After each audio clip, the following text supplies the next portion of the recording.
దేవుని నామంలో మీ అందరికీ హృదయపూర్వక వందనాలు తెలియజేస్తూ ఉన్నాను.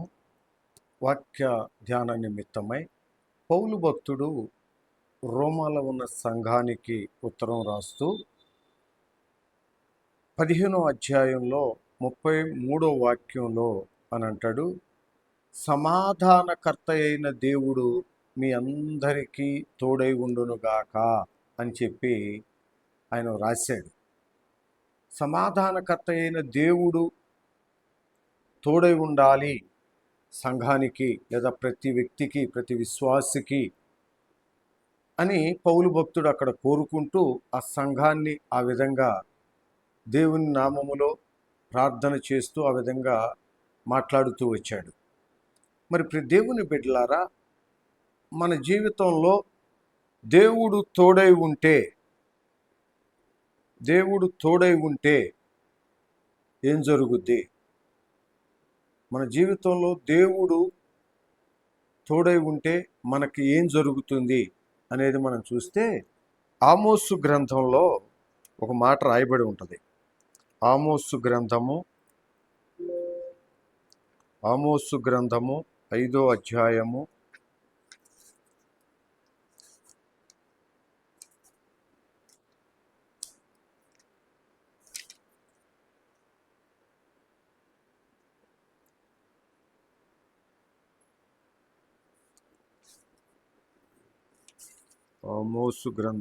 5వ అధ్యాయము 14వ వచనాన్ని చూస్తే, మీరు బ్రతుకునట్లు కీడు విడిచి మేలు వెదకండి, అలాగు చేసిన ఎడల మీరు అనుకుని చొప్పున దేవుడును సైన్యములకు అధిపతికి యెహోవా మీకు తోడుగా ఉండును. దేవుడు మనకు తోడై ఉండాలంటే కీడును మనం విడిచిపెట్టేవారిగా ఉండాలి. కీడును విడిచిపెట్టి దేవునిని వెతకాలి. దేవునిని వెతికితే, కీడును విడిచిపెట్టి దేవుణ్ణి వెతికితే దేవుడు మనకు తోడై ఉంటాడు. దేవుడు మనకు తోడై ఉంటే అక్కడ రాయబడింది, మీరు బ్రతుకుతారు. మనం జీవంతో ఉండాలి అని అంటే, జీవము కలిగిన గుంపులో మనం ఉండాలి అని అంటే, మనం కీడును విడిచిపెట్టాలి, దేవుణ్ణి మాత్రమే వెతకాలి. దేవుణ్ణి వెతికితే తప్పకుండా దేవుడు మనకు తోడై ఉంటాడు గనక మృతమైనది ఏది కూడా మన దగ్గరకు రాదు. ఎందుకంటే మనకు తోడై ఉండే దేవుడు జీవము కలిగిన వాడు. ఆయన జీవం కలిగిన వాడు గనక ఆయనే మనకు తోడుగా ఉన్నప్పుడు మృతమైనది ఎలా మన దగ్గర నివాసం చేయగలుగుతుంది? మృతమైన దానికి అవకాశం మన దగ్గర ఉండదు కదా. మనం కూడా ఆ జీవములోనికే నడిపించబడి బ్రతకగలుగుతాం గనక, అందుకే ఆమోసు భక్తుడి ద్వారా దేవుడు చెప్తున్నది ఏంటంటే, మీరు జీవముతో బ్రతకాలి అని అంటే, మృతమైన వారు కాక జీవముతో బ్రతికేవారిగా మీరు ఉండాలి అని అంటే తప్పకుండా దేవుణ్ణి వెతకాలి. మరి దేవుడు వెతికితే ఆయన మనకు తోడై ఉంటాడు గనక అప్పుడు ఆ జీవము కలిగిన గుంపులో మనం ఉంటాం. ఆ జీవము కలిగిన గుంపులో మనం ముందుకు సాగగలుగుతాం. మరి దేవుని బిడ్డలారా, ఆ జీవం కలుపులో ఉండే గుంపులో దేవుడు మనకు తోడై ఉంటే మన జీవితంలో ఏం క్రియలు జరుగుతాయి, లేదా మనకి ఏమి ఆయన చేస్తాడు అని అంటే, అపోస్తుల కార్యాలు 7వ అధ్యాయము 9వ వచనంలో చూస్తే, ఆ గోత్రకర్తలు మత్సరపడి యోసేపును ఐగుప్తులోనికి పోవుటకు అమ్మివేసిరి గాని దేవుడు అతనికి తోడై ఉండి అతని శ్రమలన్నింటిలో నుండి తప్పించి. Praise the Lord. చూసారా, దేవుడు మనకు తోడై ఉంటే మన జీవితంలో శ్రమలు ఎన్నైనా కలగవచ్చు.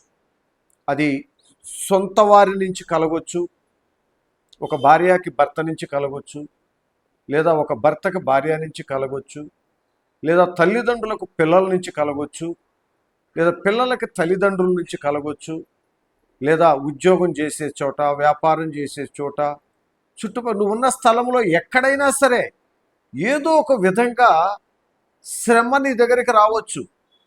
శ్రమ నీకు కలగవచ్చు, లేదా నిన్ను శ్రమ ఇబ్బంది పెట్టవచ్చు, బాధకు గురి చేసే విధంగా అది నీతో ఉండవచ్చు.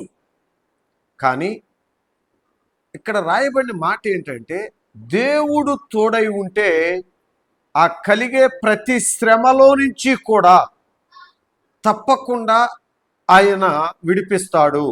ఇక్కడ యోసేపు గురించి మనం చూస్తూ ఉన్నాం. అండ్ యోసేపుకి ఎందుకు శ్రమలు వచ్చినాయి? తప్పు చేస్తే శ్రమలు వచ్చినాయా? చెడు పనులు చేస్తే శ్రమలు వచ్చినాయా? పాపం చేస్తే శ్రమలు వచ్చినాయా? కాదు కదా. దేవుని దర్శనాన్ని చూశాడు. దేవుని దర్శనం దేవుడు నాకు ఇలా చూపించాడు అని వాళ్ళ సహోదరులకి చెప్పాడు, వాళ్ళ తల్లిదండ్రులకి చెప్పాడు.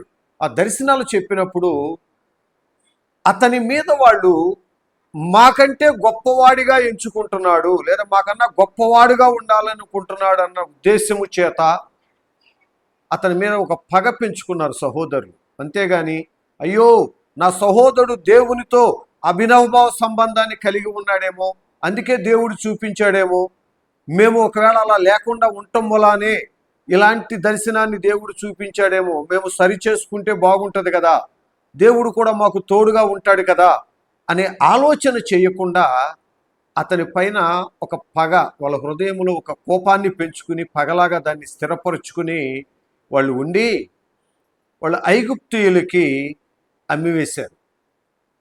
అమ్మివేసినప్పుడు మొదట గోతిలో పడవేశారు, ఆ తర్వాత తీసి మళ్ళీ ఐగుప్తులకి ధనానికి అమ్మేశారు. అలా అతను ఐగుప్తు దేశంలోనికి వచ్చినప్పుడు పాపము చేయమని అక్కడ రాణి ప్రేరేపిస్తే కూడా పాపానికి చాలా దూరంగా యోసేపు జీవించాడు. దానిని బట్టి అతనికి శ్రమ కలిగింది. పాపము చెయ్యనందుకు శ్రమ కలిగింది, పాపం చేసినందుకు కాదు. ప్రియ దేవుని బిడ్డలారా, ఖైదులో వేయబడ్డాడు. కానీ అక్కడ రాయబడిన మాట, దేవుడు అతనికి తోడై ఉన్నాడు. హల్లెలూయా. అంటే యోసేపు ఎలాంటి శ్రమలలో ఉన్నా, ఏ ఇబ్బందులలో ఉన్నా, ఎలాంటి క్రియల చేత నడిపించబడుతూ ఉన్నా కూడా దేవుడు మాత్రం విడిచిపెట్టలేదు. ఎందుకనంటే దేవుణ్ణి యోసేపు వెతుకుతూ ఉన్నాడు. దేవుణ్ణి యోసేపు వెతుకుతూ ఉన్నాడు గనక ఎక్కడా కూడా యోసేపుని దేవుడు విడిచిపెట్టలేదు. విడిచిపెట్టక తోడై ఉన్నాడు. మరి ప్రియ దేవుని బిడ్డలారా, ఒకవేళ నీ జీవితంలో ఎలాంటి శ్రమలను నువ్వు ఎదుర్కొంటున్నావో, లేదా ఎలాంటి క్రియలను నువ్వు ఎదుర్కోవలసి వస్తూ ఉన్నావో, ఒకవేళ నువ్వు చెయ్యని తప్పులకి పగను ఎదుర్కోవాల్సి వస్తూ ఉందా? ఒకవేళ నువ్వు చేయని పాపపు క్రియలను బట్టి ఒకవేళ అవమానపరచబడవలసి వస్తూ ఉందా? ఏది అయినా సరే నీవు మాత్రం దేవుణ్ణి విడిచిపెట్టకుండా ఆయన వెతికే వ్యక్తివిగా నీవు ఉంటే ఆయన నీకు తోడై ఉంటాడు. ఆయన నీకు తోడై ఉండి ప్రతి శ్రమలలో నుంచి నిన్ను తప్పిస్తాడు. నెంబర్ 1, దేవుడు నీకు తోడై ఉంటే శ్రమలలో నుంచి నిన్ను తప్పిస్తాడు. రెండవది, ఆదికాండము 28వ అధ్యాయము 15వ వచనాన్ని మనం చూస్తే అక్కడ రాయబడి ఉంది. యాకోబును గురించి మనం రాయబడిన మాటను చూస్తాం. ఇదిగో నేను నీకు తోడై ఉండి నీవు వెళ్ళు ప్రతి స్థలమందు నిన్ను కాపాడుచు ఈ దేశమునకు నిన్ను మరలా రప్పించేదను. నేను నీతో చెప్పినది నెరవేర్చు వరకు నిన్ను విడువనని చెప్పగా. దేవుని బిడ్డలారా, యాకోబుకు దేవుడు ఒక వాగ్దానాన్ని ఇస్తున్నాడు, ఒక మాట ఇస్తూ ఉన్నాడు. నేను నీకు తోడై ఉన్నాను, నువ్వు భయపడవలసిన అవసరం లేదు. ఎందుకు ఆ మాట చెబుతూ ఉన్నాడంటే, ఇంటిలో తాను చేసిన తప్పును బట్టి లేదా తాను చేసిన క్రియను బట్టి తన సహోదరుడు యాకోబును చంపాలి అనే ఒక ఆలోచన చేశాడు కనుక, అయ్యో నా సహోదరుడు ఎక్కడ నన్ను చంపివేస్తాడోనని తల్లి కూడా గుర్తించి యాకోబుని తన మామైన లాబాను దగ్గరికి వెళ్ళిపోమని ఒంటరిగా పంపించి వేస్తాడు. ఆ ఒంటరి ప్రయాణంలో యాకోబు నడుస్తూ ఉంటాడు. నడుస్తూ ఉన్నప్పుడు యాకోబుతో దేవుడు చెప్తాడు, అక్కడ ఒక కలగంటాడు. ఆ కలగన్న తర్వాత కలను బట్టి దేవుడు మాట్లాడి నేను నీకు తోడై ఉంటా, నువ్వు వెళ్ళే ప్రతి స్థలములో కూడా నీకు నేను తోడుగా ఉండి నిన్ను కాపాడుతూ ఉంటాను, ఏ ఇబ్బందులు నీకు రానియకుండా ఉంచుతాను. అని చెప్పి తిరిగి మళ్ళీ నువ్వు రావలసిన ప్రదేశానికి వచ్చే వరకు కూడా నిన్ను విడిచిపెట్టను అని వాగ్దానం చేశాడు. ప్రియ దేవుని బిడ్డలారా, నీ జీవితంలో నువ్వు ఏ స్థలములో ఉన్నా, ఎలాంటి ప్రదేశములో ఉన్నా, దేవుని వాగ్దానం ఒకటి నీకు ఉంది. మరి దేవుడు నీ ఎడల చేసిన వాగ్దానాన్ని నువ్వు జ్ఞాపకం చేసుకుని, అయ్యా నీవు నా జీవితంలో నాకు ఇచ్చిన వాగ్దానం అనేది ఒకటి ఉంది కదా, మరి ఈ వాగ్దానం నా జీవితంలో నెరవేర్చి పొందాలి, దాన్ని నేను అనుభవించాలి, కానీ నాకు ఒక భయముతో నేను బ్రతుకుతూ ఉన్నాను అని నువ్వు చెప్తున్నావా? కానీ ఆ భయము నుంచి నీకు దూరపరిచి, నువ్వు ఎక్కడ ఉన్నా, ఏ స్థితిలో ఉన్నా, ఎలాంటి స్థలములో నీవు ఉన్నా, దేవుని వాగ్దానము నెరవేరే వరకు కూడా ఎక్కడ దేవుడు నిన్ను విడిచిపెట్టను, వదిలిపెట్టను అని మాట ఇస్తూ ఉన్నాడు. మరి ప్రియ దేవుని బిడ్డలారా, దేవుడు చేసిన వాగ్దానం నీ జీవితంలో నెరవేర్చటానికి ఆయన సమర్థుడే, కానీ ఆయన మర్చిపోయటానికి నరుడు మాత్రం కాదు. ఆయన వాగ్దానాన్ని మర్చిపోవటానికి ఆయన నరుడు కాదు. వాగ్దానం చేసిన వాడు నమ్మదగిన వాడు, నెరవేర్చటానికి శక్తి కలిగిన సమర్థుడు గనక ఆయన విషయములో నీవెక్కడా భయపడవలసిన అవసరం లేదు. అయ్యో నాకు ఇచ్చిన వాగ్దానం నెరవేరుతుందో లేదో, నాకు ఇచ్చిన వాగ్దానం అవుతుందో లేదో అని ఎక్కడా నువ్వు ఆలోచించవలసిన అవసరం లేదు. మూడవదిగా ఆదికాండము 26వ అధ్యాయము మనం చూస్తే ఇస్సాకుతో దేవుడు ఒక మాట చెప్తాడు. ఇస్సాకు కరువు వచ్చి అయ్యో నేను ఎలా బ్రతకాలి అనే ఒక భయము చేత అటు ఇటు పరిగెత్తుతూ ఉన్నప్పుడు దేవుడు ఇస్సాకును దర్శించి, నేను నీకు తోడై ఉండి నిన్ను ఆశీర్వదిస్తాను అని చెప్పాడు. దేవుని బిడ్డలారా, మనము దేవుని వాగ్దానాన్ని మర్చిపోతాం, దేవుడు చెప్పిన మాటను మర్చిపోతాం. దేవుడు నాకు తోడై ఉన్నాడు అనే దానిని మర్చిపోయి అటు ఇటు పరిగెత్తుతూ ఉంటాం తప్ప, అయ్యో నాకు చెయ్యగలిగిన దేవుడు నాకు తోడై ఉన్నాడు కదా, ఆయన నాతోనే ఉన్నాడు కదా, మరి నేను ఆయన్ని అడిగితే ఆయన నాకు చేస్తాడు కదా అనే మాటను మర్చిపోయి మనం పరిగెత్తుతూ ఉంటాం అటు ఇటు. ఇస్సాకు కూడా అలాగే అటు ఇటు పరిగెత్తుతూ ఉన్నప్పుడు దేవుడు దర్శించాడు.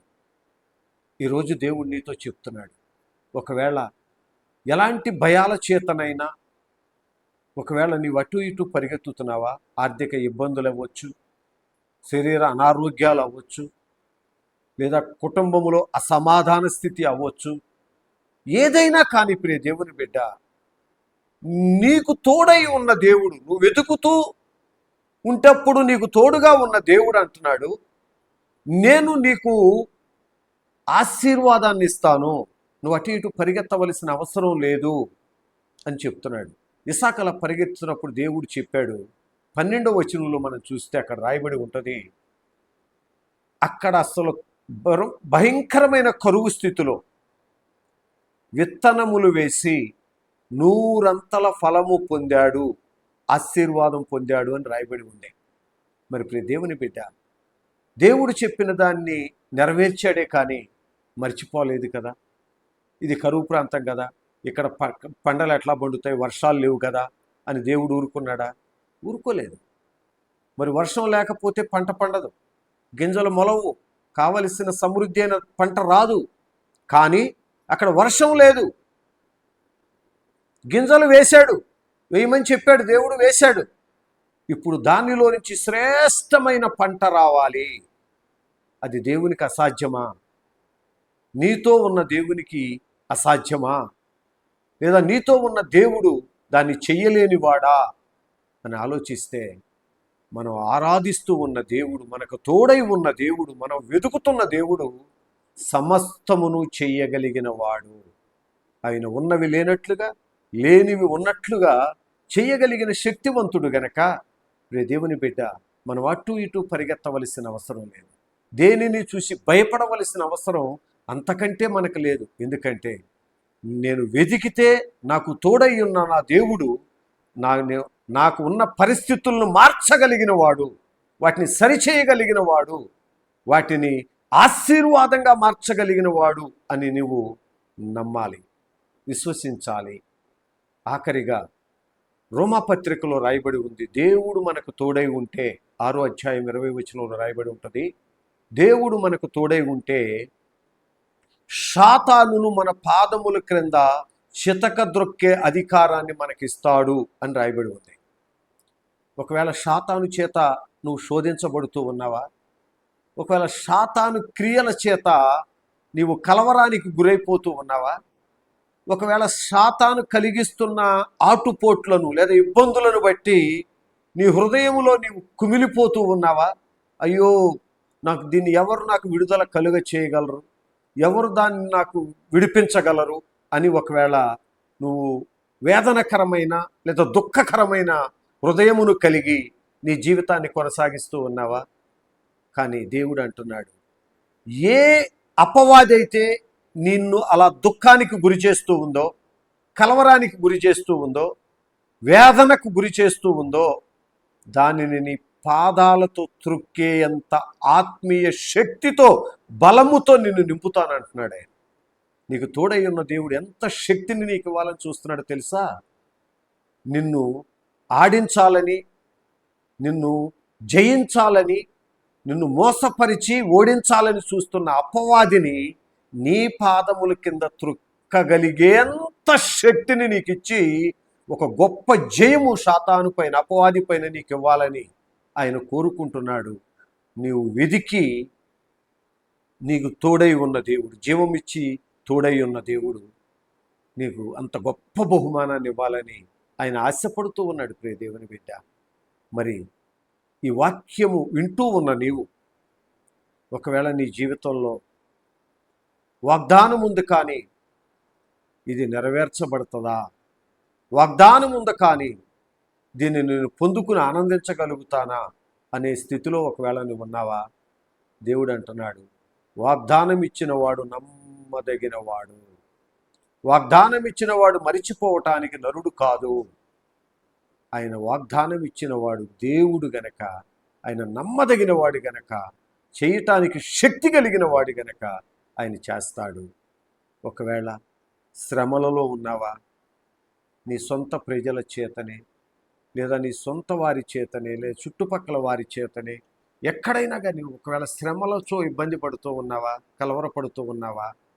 వాటన్నిటిలో నుంచి యోసేపును తప్పించిన దేవుడు నిన్ను తప్పించి, యోసేపుని ఒక అధికారిగా నియమించిన దేవుడు నిన్ను కూడా ఒక గొప్ప ఘనతను ఘనతలో నిలబెట్టడానికి ఇష్టపడుతూ ఉన్నాడు. అంతేగాని శ్రమలో నిన్ను విడిచిపెట్టే దేవుడు కాదు, నీకు తోడై ఉన్నవాడు. దేవుని బిడ్డ, ఒకవేళ భయాల చేత, నీకున్న క్రియలను బట్టి, నీకున్న పరిస్థితులను బట్టి భయముతో అటు ఇటు నువ్వు పరిగెత్తుతున్నావేమో, కానీ దేవుడు అంటున్నాడు, నువ్వెటూ పరిగెత్తవలసిన అవసరం లేదు. నేను నిన్ను ఆశీర్వదించి గొప్పవానిగా చేస్తాను. పరిస్థితులు అనుకూలించవని నువ్వు అనుకుంటున్నావు, కానీ నేను అనుకూలపరచగలను. ఉన్నది లేనట్లుగా, లేనిది ఉన్నట్లుగా చెయ్యగలిగిన వాడు, నీకు తోడై ఉండి నీకు జీవం ఇచ్చి నిన్ను నడిపిస్తూ బ్రతికిస్తున్న దేవుడు ఆయన. కనుక ఆయన ఉన్నది లేనట్లుగా చేయగలడు. నువ్వు చేయలేవు, మన చేత కాదు, మనం చేసుకోలేము, ఆ శక్తి మనకు లేదు. కానీ మనకు తోడై ఉన్న దేవుడు చేయగలిగిన వాడు గనక ఆయన చేస్తాడు. రెండవది, ఆఖరిది, అపవాదిని నువ్వు పాదాల కింద త్రొక్కలేను అని నువ్వు అనుకుంటున్నావు, కానీ నీకు తోడై ఉండి నిన్ను బ్రతికిస్తూ, జీవము చేత నింపి బ్రతికిస్తూ ఉన్న దేవుడు అంటున్నాడు, నేను శక్తినిచ్చి దాన్ని నీ పాదాల కింద తొక్కేటట్లుగా నిన్ను నేను చేస్తాను. ఎంత గొప్ప ఆశీర్వాదం! మరి నీ జీవితంలో ఒక్కసారి మనం పరిశీలన చేసుకోగలిగితే, దేవుడు మనకు తోడై ఉంటే ఎంత మంచి ఆశీర్వాదాలు ఉన్నాయి. మరి మనం ఏం చేయాలి? దేవుణ్ణి వెతికేవారిగా మనం ఉండాలి. కీడు విషయములో కీడును విడిచి దేవుణ్ణే వెతకాలి. అంతేగాని మనం దేవుణ్ణి మర్చిపోయి కీడు ఎలా తొలగించుకోవాలా అని పరిగెత్తటం, ఈ కీడు ఎట్లా నన్ను వదిలిపోద్దా అని అటు ఇటు ఉరకటం, ఏవేవో క్రియలు చేస్తున్నాను తప్ప కీడును మర్చిపోయి దేవుణ్ణి వెతికితే ఆయన జీవము కలిగిన వాడు గనక నాకు జీవాన్నిచ్చి నాకు తోడై ఉండి నన్ను నడిపిస్తాడు అనే విషయాన్ని మనం మర్చిపోతూ ఉన్నాము. దేవుడు ఈ మాటలు మన హృదయంలో నీరు కట్టి ఫలింపచేయునుగాక. ప్రార్థన చేసుకుందాం.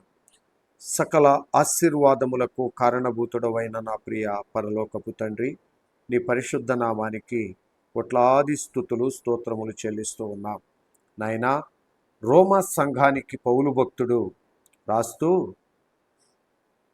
సమాధానకర్త అయిన దేవుడు మీకు తోడై ఉండునుగాక అని పలికాడయ్యా. అయ్యా, దేవుడు తోడై ఉంటే, ఆ సమాధానకర్త అయిన దేవుడు తోడై ఉంటే మా జీవితంలో జరిగే క్రియలు ఎలా ఉంటాయో మేము చూసాం. మరి ఆ సమాధానకర్త అయిన దేవుడు మాకు తోడై ఉండాలంటే మేము ఏం చేయాలి అంటే, కీడును మరిచి, కీడును విడిచి నిన్ను వెతికేవారిగా ఉన్నప్పుడు నీవు మాకు జీవమునిచ్చి బ్రతికించి మాకు తోడై ఉండి మమ్మల్ని నడిపించేవాడివిగా ఉన్నావని నువ్వు తెలియపరిచావు తండ్రి. అందును బట్టి నీకు స్తోత్రాలు. నాయనా, ఈ వాక్యము విన్న నీ ప్రజలు కీడును గురించి ఆలోచించకుండా, చెడును గురించి ఆలోచించకుండా దాన్ని మరిచిపోయి నిన్ను వెతికితే నాయనా నీవు జీవమునిచ్చి తోడై ఉండి నడిపిస్తావు అని వాళ్ళు గుర్తెరిగి, ఇది మొదలుకొని నైనా ఇక వాళ్ళ జీవితాలలో శ్రమలు వచ్చినాయి, ఇబ్బందులు వచ్చినాయి, వేదనలు వచ్చినాయి, వాటిని బట్టి కలవరపడిపోయి అటు ఇటు పరిగెత్తేవారిగా కాక, అయ్యా నాకు తోడై ఉన్న దేవుడు ఈ శ్రమలో నుంచి నన్ను విడిపించి మంచి ఉన్నతమైన స్థితిని నాకు ఇవ్వగలడు అని నమ్మాలి ప్రభువా. అలాంటి ఆత్మీయ జ్ఞానము చేత నీ బిడ్డలను నింపమని వేడుకుంటున్నానయ్యా.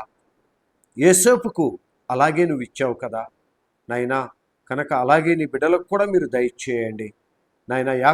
తండ్రి, యాకోబుకు వాగ్దానం చేశావు, నేను నీకు తోడై ఉండి నువ్వు వెళ్ళే ప్రతి స్థలములోనూ నిన్ను కాపాడతాను అని చెప్పి నీకు ఇచ్చిన మాట నెరవేర్చే వరకు నిన్ను నేను విడిచిపెట్టను అని మీరు చెప్పారు. అయ్యా, మా జీవితాలలో మాకున్న వాగ్దానాలు ఎన్నో ఉన్నాయి ప్రభువా. ప్రతి వాగ్దానము మా జీవితంలో మేము నెరవేర్పు పొంది అనుభవించాలని ప్రతి బిడ్డ ఆశతో నీ వైపు చూస్తుండగా, వారి జీవితాలలో ఒకవేళ బిడ్డలు నాయనా వాగ్దానం నెరవేర్పు పొందలేనని తండ్రి అవిశ్వాసముతో ఉన్నారేమో, అపనమ్మికతో ఉన్నారేమో నాయనా. యాకోబుతో మాట్లాడిన వాడా, నీ బిడ్డలతో కూడా మీరు మాట్లాడుతున్నారు కనుక బిడ్డలు కూడా వాగ్దానమును తండ్రి నెరవేర్చుకునే కృప వారికి దయచేయండి. అలాంటి స్థితిని వారికి అనుగ్రహించండి. అలాగే నాయనా, మా జీవితాలలో ఉన్న భయాన్ని బట్టి మేము అటు ఇటు పరిగెత్తేవారిగా కాక, కలవరపడేవారిగా కాక, నాకు తోడై ఉన్న దేవుడు నన్ను ఆశీర్వదించగలడు, గొప్ప చేయగలడు అనే నమ్మిక కలిగి నువ్వు తోడై ఉన్న నీకు మొరపెట్టేవారిగా, నిన్ను వెతికేవారిగా మేము ఉంటే ఇస్సాకును ఆశీర్వదించినట్లుగా మమ్మల్ని ఆశీర్వదిస్తాం. అయ్యా, అపవాది మమ్మల్ని జయించాలని ఎంతో వేదన పెట్టి శ్రమలకు గురి చేస్తూ, నిందలకు గురి చేస్తూ, కన్నీటికి దుఃఖానికి గురి చేస్తుండగా తండ్రి, తోడై ఉన్న దేవుడైన నీ వైపు మేము చూడగలిగితే దానిని మా పాదాల క్రింద దొక్కి గొప్ప శక్తిని నువ్వు మాకు ఇస్తానని మాట్లాడుతూ వచ్చావు. కనుక నాయనా, ఈ వాక్యము విన్న నీ బిడ్డలు దేనిలో వెలుతులో ఉన్నారో, ఏ లోటుతో ఉన్నారో, ఏ ఇబ్బందితో, ఏ కలవరము చేత నాయన, ఏ భయము చేత ఉన్నారో వాటన్నిటి నుంచి బిడ్డల్లో నుంచి తొలగించి అపవాది పైన గొప్ప జయమును పొంది నిన్ను మహిమపరిచే కృప ప్రతి బిడ్డకి, ప్రతి కుటుంబానికి, వాక్యం వింటున్న ప్రతి వారికి దయచేసి మీ నామానికే ఘనత, మహిమ, ప్రభావాలు పొందుకోమని యేసు పరిశుద్ధ నామములో అడిగి వేడుకొని పొంది ఉన్నాము తండ్రి. ఆమేన్. యేసు నామములో మీ అందరికీ శుభవందనాలు తెలియపరుస్తూ ఉన్నాం. నా పేరు pastor Solomon, Jesus Shalom faith ministries, ఫిరోజుగూడలో గత 2 సంవత్సరముల నుంచి దేవుని నామాన్ని ఘనపరుస్తూ అనేక మంది ప్రజలు ఆశీర్వదించబడటానికి ఘనముగా జరుగుతూ వస్తూ ఉంది. కనుక మీరందరూ దేవుని సన్నిధికి వచ్చి దేవుని ఆశీర్వాదం పొందాలని ప్రేమపూర్వకంగా కోరుకుంటూ ఉన్నాం. అలాగే మీ అనుదిన ప్రార్థనలలో జ్ఞాపకం చేసుకుని మీ సమయాన్ని దేవుని సన్నిధిలో గడిపి మీరు ఆశీర్వదించబడాలని అందరినీ ప్రేమతో ఆహ్వానిస్తూ ఉన్నాం. ఆరాధన జరిగే సమయం సాయంత్రం 5:30 నుంచి మొదలవుతుంది. స్థలము బోయినపల్లి వెళ్ళే దారిలో ఫిరోజ్గూడ బస్ స్టాప్లో దిగి లోపల రిథమ్ డ్యాన్స్ స్కూల్ అని ఉంది, దాని ఎదురుగా ఉన్న రోడ్లో ఈ చర్చి ఉంది. కనుక అందరూ రావాలని ప్రేమతో ఆహ్వానిస్తూ ఉన్నాం. ఎవరైనా సంప్రదించవాలంటే 9303034588 నెంబర్ నందు సంప్రదించగలరు. అందరికీ ప్రేమ వందనాలు తెలియజేస్తూ ఉన్నాను.